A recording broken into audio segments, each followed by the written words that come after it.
It's February 12th, and the strange side of history awaits. Today, we have a masterpiece taken without a sound, a city designed to test human order, and a machine lands where no machine has.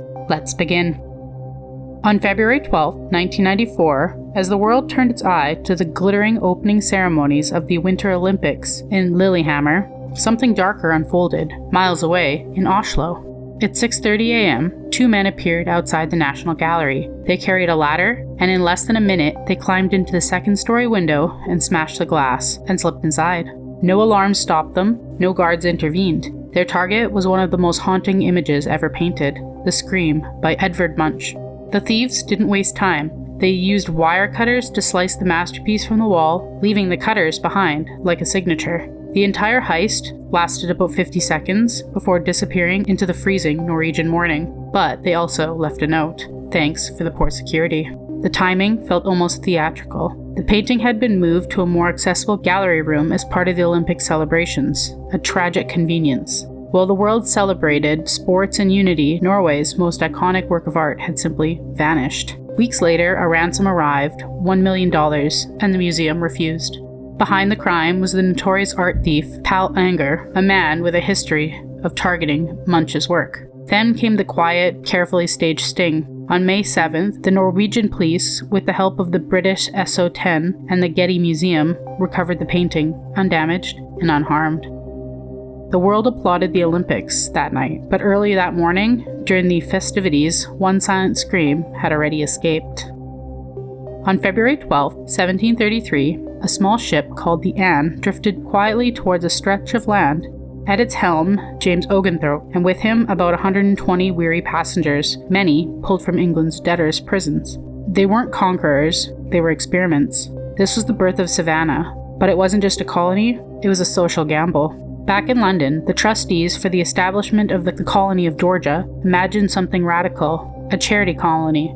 No slaves, no rum, no sprawling plantations. Land was capped at 50 acres, just enough for a house, a garden, and a modest farm. No aristocrats, no exploitation. Just disciplined, sober, and independent farmers, building a classless society from the ground up. And Savannah itself? It was drawn like a blueprint for a utopia.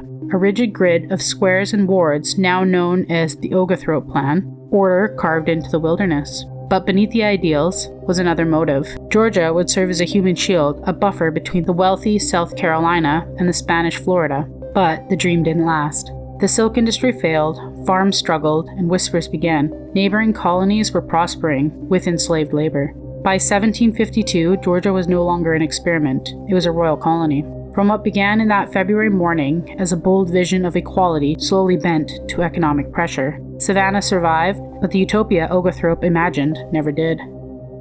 History remembers Savannah as a beautiful city, but it rarely remembers that it had once had a radical gamble that almost rewrote colonial America.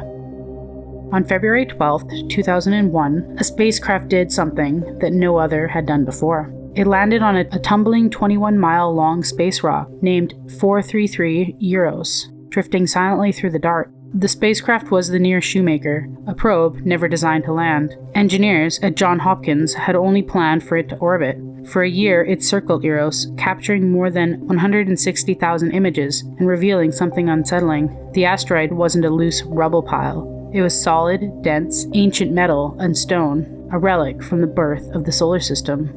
Then came the risky decision. A 4.5-hour descent, no landing legs, no guarantees. The probe eased down at just 4 miles an hour, slower than a bicycle. On impact, the controllers braced for silence, but instead, it survived. Against expectations, it remained functional, sending data from the asteroid's surface for nearly 2 more weeks. For the first time in history, humanity was standing electronically on an asteroid.